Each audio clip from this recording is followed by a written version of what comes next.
और जो जिंदगानी कैसे दे दे हम प्रेम, जिंदगानी कैसे दे दे हम प्रेम।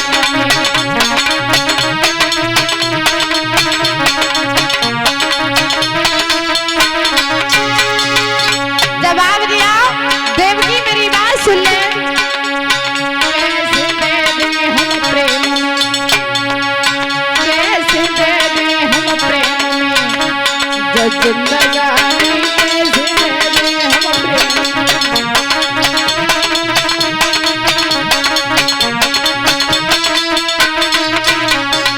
समझा करके बोला अरे या तो बहन को डोला देखी, या तो बहन को डोला देखी, डोला देखी, के तो माने हम देवों की, के तो माने हम देवों की सत्यवानी में जिंदे दे हम प्रेम में, जिंदगानी के जिंदे दे हम प्रेम में।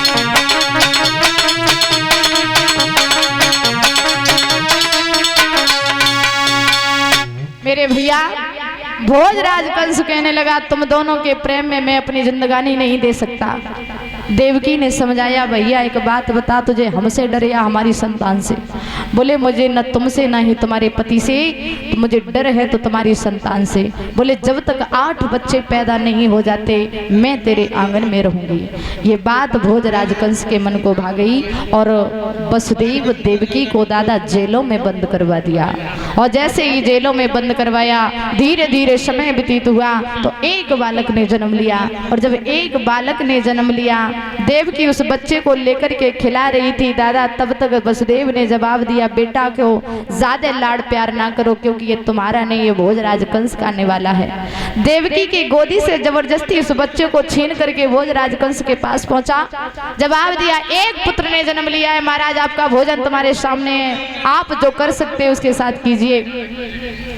जैसे ही दादा बच्चे को देखा तो भोजराज कंस की बुद्धि बदल गई। जवाब दिया है अरे मेरा काल तो 8वां है और ये बच्चा पहला है, एक काम करो इस बच्चे को आप ले जाओ, जब 8वां हो तब आप हमारे पास ले आना।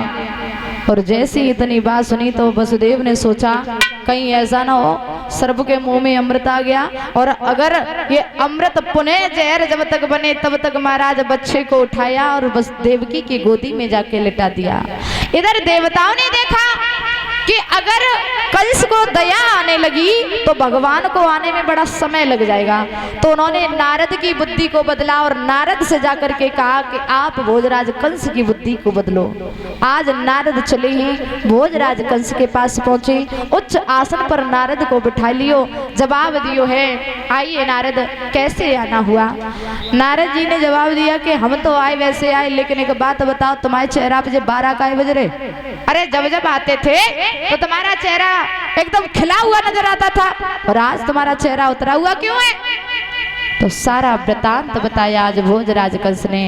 तो जवाब दिया है लला हमें ऐसो लग रहा है कि तुम जन्नी जाओगे, जो तुमने एक बालक अभी छोड़ दिया है। अच्छा एक बात हम आपको बताएं, नारद जी ने एक फूल लिया और उस फूल में 8 पंक्तियां थी।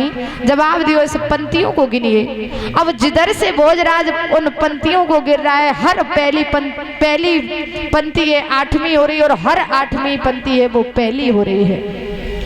जवाब दिया इसका मतलब आप कुछ समझे? बोले महाराज इसका मतलब तो यही है कि कोई भी बालक 8वां हो सकता है। बोले बिल्कुल। बोले तो उस बच्चे को मार दे। नारद कहने लगे जी हम ना कह रहे तुम जानो।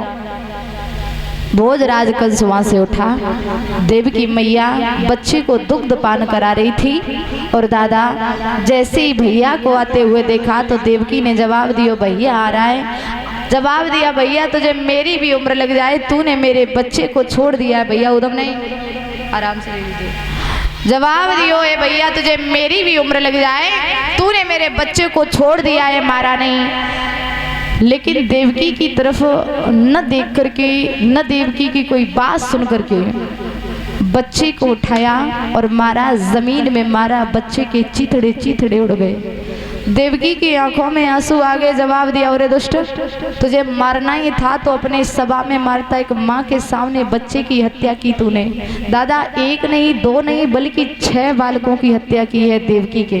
और जब 6 बालक मारे हैं, 7वां बालक गर्भ में आया तो योग माया से भगवान ने इशारा किया कि जाकर के ये 7वां बालक रोहिणी के गर्भ में पहुंचाइए।